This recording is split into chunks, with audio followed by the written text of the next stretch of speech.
Yo, Chip, what are you doing? Setting up Cub. Cub. Mitch and Christine were actually the ones to introduce us to this game called Cub on a hiking trip years ago. And it quickly became a favorite of ours.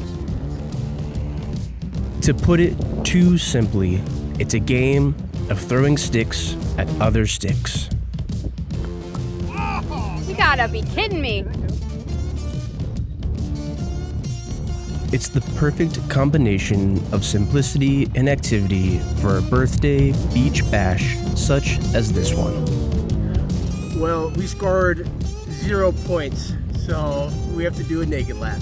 Naked lap. Naked lap. Goose egg.